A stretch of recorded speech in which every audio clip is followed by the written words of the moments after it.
balita na ika'y mawiwili. Mga nagbabagang kamao, mga buksi. So mga par, matapos nga po matagumpay na dinepensa ng WBC Lightweight Champion na si Oshaki Poster ang kanyang titulo, kalaban ng matibay na challenger ni si Abraham Nova sa isang 12 rounds na digmaan kahapon under sa promotion ng Top Rank. Kaagad naman po hinamon ni Poster mga idol ang kapwa nito halimo sa 130 pounds, kagaya na lang ng dating kampiyon na si Oscar Valdez at ang WBO World Champion ni si Navarrete. Bagamat sa ngayon mga idol, ang planong laban ni Poster medyo malabo pa mangyari sa lalong madaling panahon dahil si Bakero mapapalaban sa WBO World Title sa lightweight at si Oscar Valdez naman mga idol may laban naman kontra kay Wilson, kaya malamang mga idol maghanap na magandang laban si Poster, kung saan dito na nga mga idol papasok ang senaryo na malaki ang tsansa ng ating kababayan na si Mike Magsayo na mapili ni Oshaki Poster bilang kanyang next fight. Sa mga hindi kasi nakakaalam mga idol, top rated po si Magsayo ng WBC title sa 130 pounds at isa pa mga idol, hindi talaga harangan ng WBC ang Team Magsayo sakaling lumaban ito sa titulo dahil naging kampiyon na nga ito mga idol ng WBC featherweight nang tinalo ni Magsayo si Gary Russell Jr. Kumbaga mga idol, may blueprint na o may basbas na si Magsayo ng WBC sakaling mapalaban talaga ito kay Poster. Pero gayon pa man, nakadepende na lang ito mga idol sa kampo ni Oshaki Poster kung pipiliin nito na voluntary defense fight si Magsayo at sakaling swertihin mga idol na sila ang maglalaban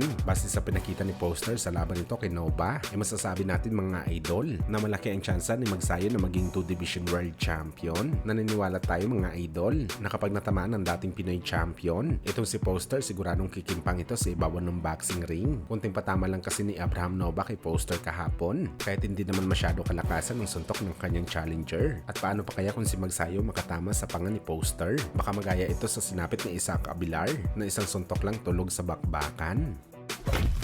Sa kabilang banda naman mga idol, sa naging podcast nga po ng dalawang legendary Mexican boxer na si Marco Antonio Barrera at Eric Morales, napagkwentuhan nito mga idol ang ating pamansang kamao Manny Pacquiao at si Juan Manuel Marquez. At sa tanong ni Morales kay Barrera mga idol kung sino ba para sa kanya, mas gusto niya si Marquez ba o si Pacman bilang magaling na boxer at bilang isang mabuting tao, kung saan mga idol hindi man lang nagdalawang isip si Barrera na piliin kaagad nito si Pacquiao. Hindi naman daw sa minamaliit niya mga idol si Marquez o galit siya dito, pero si Pacman daw talaga ang kanyang pipiliin. Bukod daw kasi sa binugbog siya dati ng Pinoy sa naging dalawang laban nila, gusto niya rin daw talaga ang pagkatao ni Pacquiao. Si Marquez daw kasi mga idol, kung sakali magkikita daw sila, magkakamustahan lang tapos wala na. Pero pag si Pacquiao daw ang kanyang nakita, banding kaagad sila ng Pinoy legend. At hindi lang daw si Pacquiao nakikipag-banding kay Barrera, pati na ang kanyang buong pamilya, sa mga anak nito at asawa. Maski nga daw si Barrera mga idol, nagulat sa mabuting pagkatao ni Pacquiao. Si Pacman lang daw ang gumawa nito sa kanya,